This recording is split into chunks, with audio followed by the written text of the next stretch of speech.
नमस्कार, मी भाऊ तोरसेकर. तुम्ही बघत आहात प्रतिपक्ष. मित्रांनो, मी बोलतोय तो गणेश चतुर्थीचा दिवस आहे आणि उद्या 1.5 दिवसाचे गणपती विसर्जनाला जाणार आहेत. आज आलेत, उद्या सूर्यास्तापर्यंत रात्रीपर्यंत 1.5 दिवसाच्या गणपतीचं विसर्जन होणार आहे. आपल्याकडे पद्धत आहे, तुम्हाला माहिती आहे की 1.5 दिवसाचा, 5 दिवसाचा, 7 दिवसाचा, 11 दिवसाचा आणि कधीकधी तर 21 दिवसाचा सुद्धा गणपती असतो.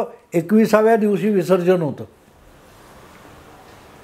हे मी आज तुम्हाला एवढ्यासाठी समजावतोय की नोव्हेंबर 2019 मध्ये ह्या 1.5 दिवसाच्या गणपतीवरून महाराष्ट्रातले बुद्धिमान राजकारणी जयंतराव टोमणे पाटील यांनी एक विधान केलं होतं की 1.5 दिवसाचा गणपती बघितला होता, पण 2.5 दिवसात विसर्जित झालेला गणपती पहिल्यांदा बघितला. त्याचं कारण आठवतं तुम्हाला? विधानसभेचे 2019च्या निवडणुकीचे निकाल लागले आणि आपल्याला मुख्यमंत्रीपद पाहिजे म्हणून रुसून बसलेले उद्धव ठाकरे तत्कालीन मुख्यमंत्री देवेंद्र फडणवीस यांचा फोनसुद्धा उचलत नव्हते आणि आपल्याला मुख्यमंत्रीपद द्यायची जाहीर कबुली द्या, मगच तुमचा फोन उचलेन किंवा बोलेन, असं जाहीर पत्रकार परिषदेत उद्धव ठाकरे यांनी सांगितलं होतं. आणि आता युती म्हणून बहुमत मिळवलेलं असलं तरी सरकार बनवणं शिवसेनेबरोबर अशक्य आहे हे लक्षात आल्यानंतर देवेंद्र फडणवीस आणि भारतीय जनता पक्ष यांनी अन्य पर्याय शोधायला सुरुवात केला आणि त्यातून मग अचानक तो पहाटेचा शपथविधी झाला. लोक सकाळी उठून टी व्हीवर बघतात तर मुख्यमंत्री देवेंद्र फडणवीस आणि उपमुख्यमंत्री अजितदादा पवार असा शपथविधी लोक बघत होते आणि राजकारणात एकच मोठा हलकल्लोळ माजलेला होता. पण त्यानंतर तात्काळ उद्धव ठाकरे आणि त्यांच्यासोबत शरद पवार वगैरे मंडळी एकत्र आली आणि त्यांनी सुप्रीम कोर्टात धाव घेतली आणि राज्यपालांनी फडणवीस आणि पवार यांच्या सरकारला जो काही 15 दिवसात बहुमत सिद्ध करण्याचा कालावधी दिला होता, मुदत दिलेली होती, ती कमी करून घेतली आणि 2 ते 3 दिवसामध्ये विधानसभा बोलावून बहुमत सिद्ध करावं आणि ते सुद्धा डोकी मोजून सिद्ध करावं असा सुप्रीम कोर्टाने निकाल दिला. आणि मग त्या परिस्थितीमध्ये हे सरकार टिकणं आणि बहुमत दाखवणं अशक्य असल्यामुळे आधी अजितदादांनी 3ऱ्या दिवशी आणि त्यांच्यानंतर 2 तासात देवेंद्र फडणवीसांनी आपला राजीनामा दिला. त्यामुळे ते 2.5 दिवसाचं सरकार असंच विसर्जित होऊन गेलं. त्याची टिंगल करताना जयंत पाटील 2.5 दिवसाचा गणपती म्हणाले होते, पण नंतर महाविकास आघाडी वगैरे बनवून अजितदादा आलेले परत त्यांना सोबत घेऊन जयंत पाटलांच्या पक्षाने उद्धव ठाकरे यांचा गणपती बसवला. तो 2.5 वर्षांनी विसर्जित झाला. 2.5 वर्षांनी 30 जून 2022 त्याला आता 1.25 वर्ष होऊन गेलेलं आहे. तेव्हापासून एक काय म्हणतात ती कायदेशीर लढाई, कोर्टाची लढाई चालू आहे. शिवसेना पक्षात फूट पडली. त्यातले 40 आमदार उद्धव ठाकरे यांचं नेतृत्व झुगारून निघून गेले. ते परत येण्यापूर्वीच उद्धव ठाकरेंना आपल्या मुख्यमंत्रीपदाचा राजीनामा द्यावा लागला आणि जयंत पाटलांच्या भाषेत 2.5 वर्ष बसलेला गणपती विसर्जित झाला. आता गंमत अशी आहे की तो विसर्जित झाल्यापासून आता जवळजवळ तुम्ही किती म्हणाल 15 महिने होत आले. या 15 महिन्यात नंतर जो एकनाथ शिंदे नावाचा गणपती बसलाय, ज्याच्यामध्ये देवेंद्र फडणवीस आणि अजितदादा पवार असे आता 2 उपमुख्यमंत्री आहेत ज्याच्या पाठीशी विधिमंडळामध्ये जवळजवळ 200पेक्षा अधिक आमदार आहेत. तो गणपती बसवल्या दिवसापासून आज विसर्जित होणार, उद्या विसर्जित होणार म्हणून मराठी माध्यमांना घाई लागलेली आहे. आणि त्यामुळे या विषयातला कुठलाही सुनावणी किंवा मामला कोर्टात आला की ताबडतोब हे सरकार कसं विसर्जित होणार, एकनाथ शिंदे कसा राजीनामा देणार, हे सरकार कसं कोसळणार, ह्याचा इतका हलकल्लोळ सुरू होतो. आणि त्यासाठी ज्यांना कवडीची अक्कल नाही असे कायदे पंडित आणि घटनातज्ञ आपापल्या वाहिन्यांवर आणून मराठी माध्यमांमध्ये नवा गणपती आणायसाठी ढोल ताशे सुरू केले जातात. पण हा गणपती विसर्जित झाल्याशिवाय दुसरा गणपती आणता येणार नाही एवढी साधी तर्कबुद्धीसुद्धा मराठी माध्यमांकडे उरलेली नाही. मराठी माध्यमांमध्ये जी काय बकवास चालते ती आपण खरी मानली असती तर यापूर्वी कधीच एकनाथ शिंदे हे बाजूला झाले असते आणि उद्धव ठाकरे परत मुख्यमंत्री झाले असते. ज्या 16 आमदारांच्या विरुद्ध अपात्रतेच्या कारवाईसाठी उद्धव ठाकरे यांनी उथळपणा केला आणि घाईगर्दीने त्यांना उपसभापतीकडून नोटिसा आणि पाठवल्या, तो विषय अजूनही संपलेला नाही. सुप्रीम कोर्टाने ती कटकट आपल्या डोक्यातून काढून टाकली आणि विधानसभेच्या अध्यक्षांकडे सोपवली.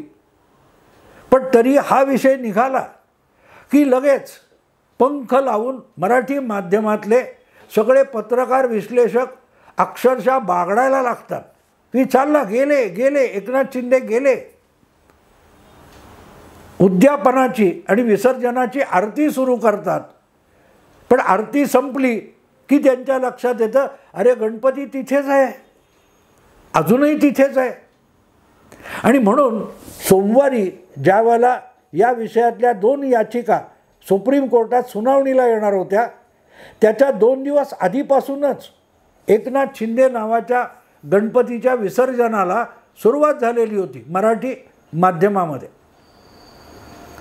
मी त्यानंतर जेव्हा सुप्रीम कोर्टात प्रत्यक्ष सुनावणी सुरू झाली आणि तो विषय 2 आणि 3 आठवडे पुढे ढकलून दिल्या गेल्या दोन्ही याचिका, तेव्हा मी या चर्चेमध्ये भाग घेणाऱ्या एका म्हणजे त्याच्या दुसऱ्या दिवशी या चर्चेमध्ये भाग घेणाऱ्या एका अँकरला, मराठी अँकरला फोन करून विचारलं, अरे बाबा शपथविधी कधी आहे उद्धव ठाकरेंचा?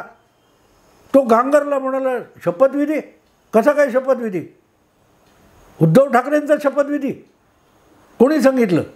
अरे म्हटलं तुम्हीच तर सांगताय एकनाथ शिंदे पडले पडले पडले. आता एकनाथ शिंदे पडले तर परत एकदा महाविकास आघाडीचं सरकार येणार आणि महाविकास आघाडीचं सरकार परत आलं की त्यामध्ये उद्धव ठाकरेच मुख्यमंत्री होणार. आणि त्यामुळे शपथविधी व्हायचा असेल तर तो शपथविधी उद्धव ठाकरे यांचाच होणार मुख्यमंत्री म्हणून. मग बाकीचे उरलेले 2-3 पक्ष बरोबर येतील, कोण असतील नवे चेहरे वगैरे वगैरे.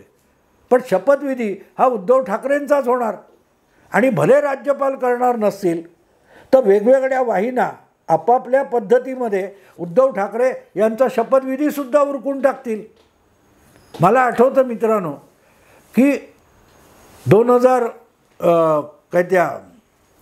2022च्या उत्तर प्रदेशच्या निवडणुका व्हायच्या होत्या 1-1.5 वर्षापूर्वी.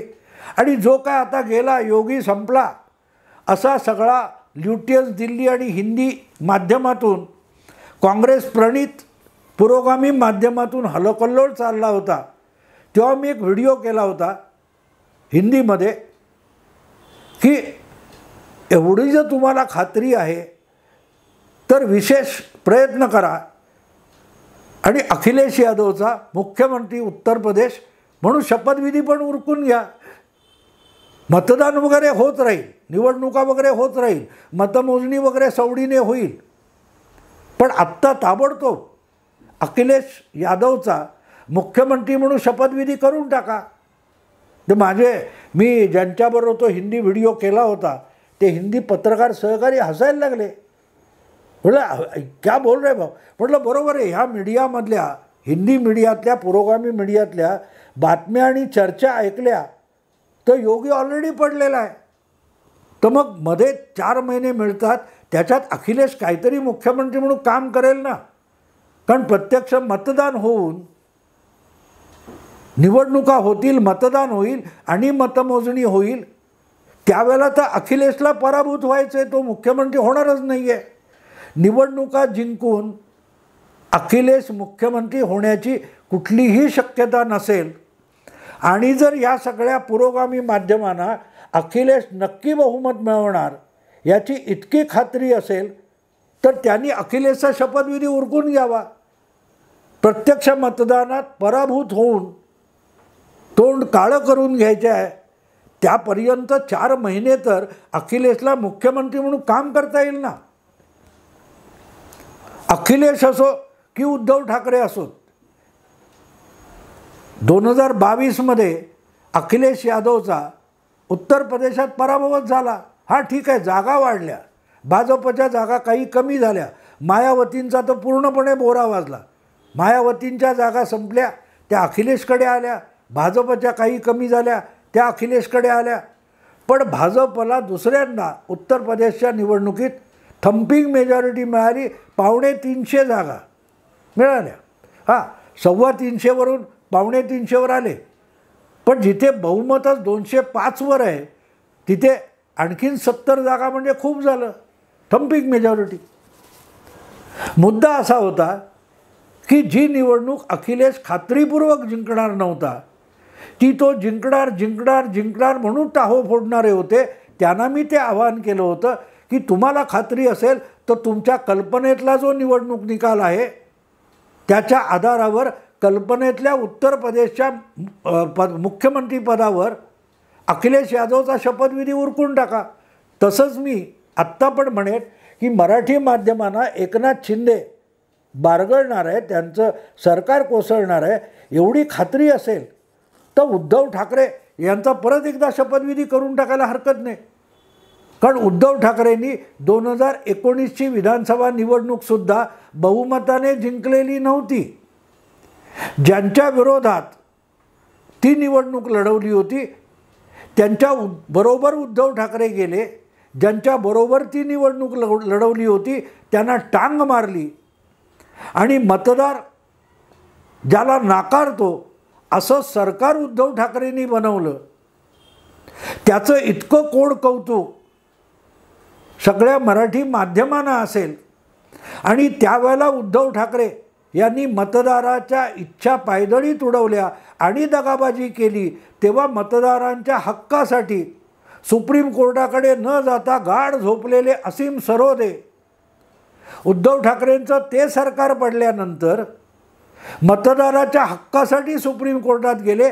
इतका चमत्कारिक प्रकार आपल्या मराठी माध्यमात चालू शकत असेल तर मग प्रत्यक्ष निवडणूक होऊन मतमोजणी होईपर्यंत थांबण्याची तरी गरज काय आहे. मनातले मांडे असा जो काही एक मराठीतला वाक्प्रचार आहे, उक्ती आहे, मनातले मांडे खाणं म्हणजे काय. मांडे म्हणजे एवढी मोठी पुरणपोळी असते टोपलीच्या आकाराची, त्याला मांडे म्हणतात. तर ते मनातले मांडे खाणं म्हणजे काय, तर मांडे बनवलेले नसतात, बनवायसाठी साहित्य नसतं, स्वयंपाकघरसुद्धा नसतं, तरी कल्पनेत मांडे बनवायचे आणि कल्पनेतच खायचे. ते म्हणतात ना, बोलाची कढी बोलाचा भात. ना कढीची गरज आहे ना भाताची गरज आहे. तसं मनातले मांडे. तर आमचे एक सहकारी यांचं एक वक्तव्य मला आठवतं की मनातले मांडेच खायचे तर कोरडे कशाला खायचे, चांगलं तूप लावून खरपूस भाजून खायचे. कारण ना मांडे आहेत, ना चूल आहे, ना तूप आहे, मनातले मांडे. तेव्हा मला हे परवा सुप्रीम कोर्टामध्ये या 2 याचिकांची सुनावणी आल्यानंतर जी लगबग मराठी माध्यमामध्ये सुरू होती ती बघितल्यानंतर पुढल्या काही तासातच उद्धव ठाकरे यांचा मुख्यमंत्री म्हणून शपथविधी होणार असंच वाटायला लागलं होतं. आणि म्हणून मी त्या एका अँकरला हा प्रश्न विचारला की उद्धव ठाकरेंचा शपथविधी कधी आहे, उद्या परवा कधी आहे. आणि त्याला हसू आलं आणि त्याने मान्य केलं की चाललाय तो सगळा पोरखेळ आहे. 16 आमदारांच्या विरोधातली याचिका आहे ज्यांना अपात्र ठरवणं आपल्या हातात नाही, याची 4 महिन्यापूर्वी सुप्रीम कोर्टाच्या घटनापीठाने कबुली दिलेली आहे. तरीही त्या 16 आमदार अपात्र होणार आणि ते अपात्र झाले की त्यापैकी एक म्हणून एकनाथ शिंदेंचं मुख्यमंत्रीपद जाणार.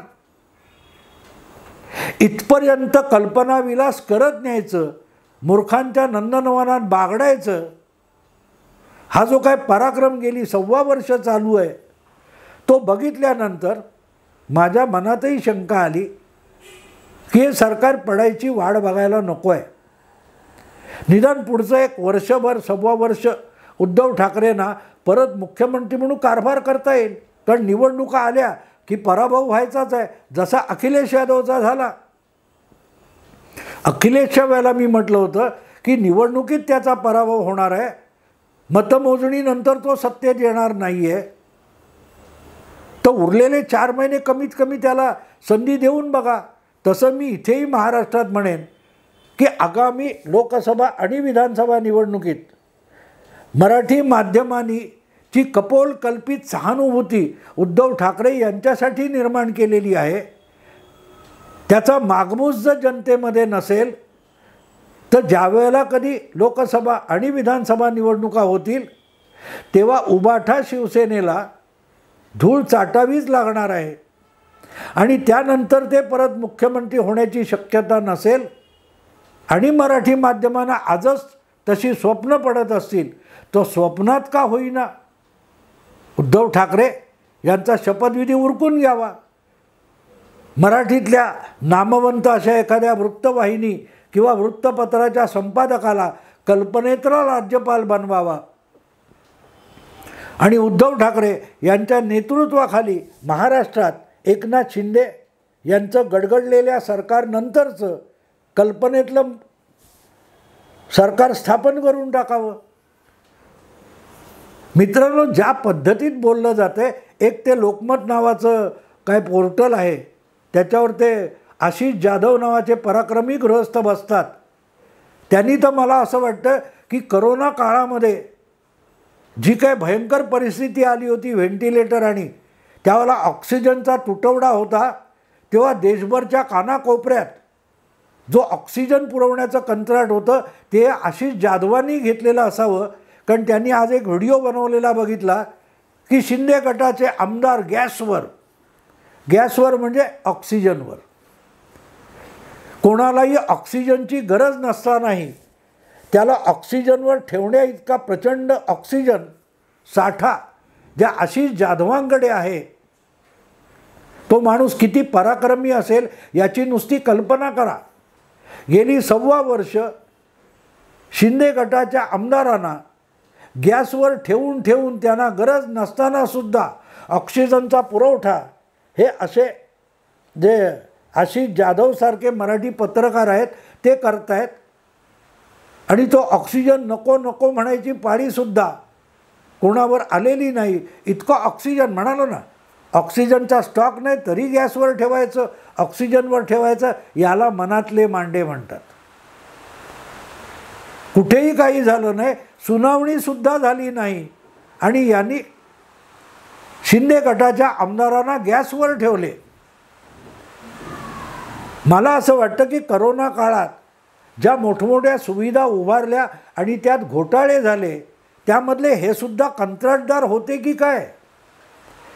जसं त्या बॉडी बॅग्स आल्या नाहीत तर अवास्तव किमतीत घेतल्या गेल्या. डॉक्टर, वॉर्डबॉय, नर्सेस आणले गेले नाहीत, पण त्यांचे पगार तर सरकारकडून महापालिकेकडून वसूल झाले. ती माणसं कुठे सापडत नाहीत.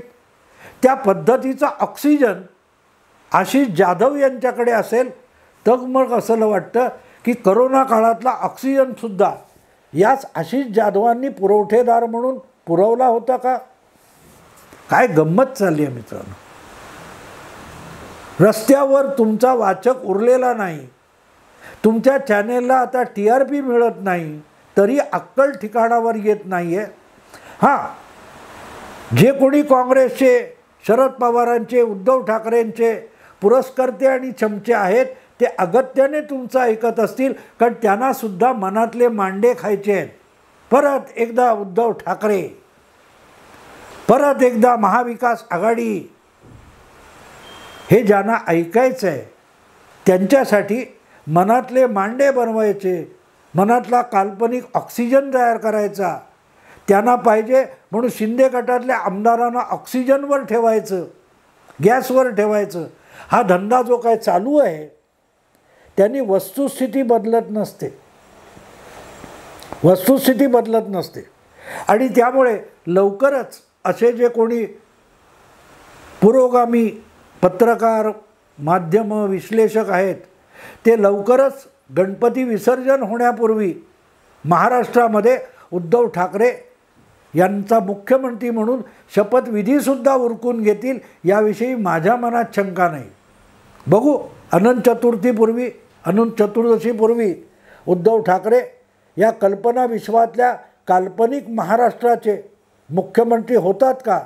आणि त्यामध्ये आशिष जाधव असतील किंवा हेमंत देसाई असतील, निखिल वागळे असतील किंवा तत्सम कोणी असतील, असे लोक मंत्री होतात का हे आपण बघू.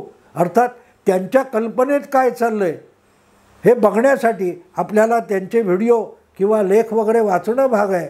जमलं तर वाचा. मी आत्ता इथेच थांबतो. आवडलं लाईक करा, शेअर करा, सबस्क्राईब करा. नमस्कार.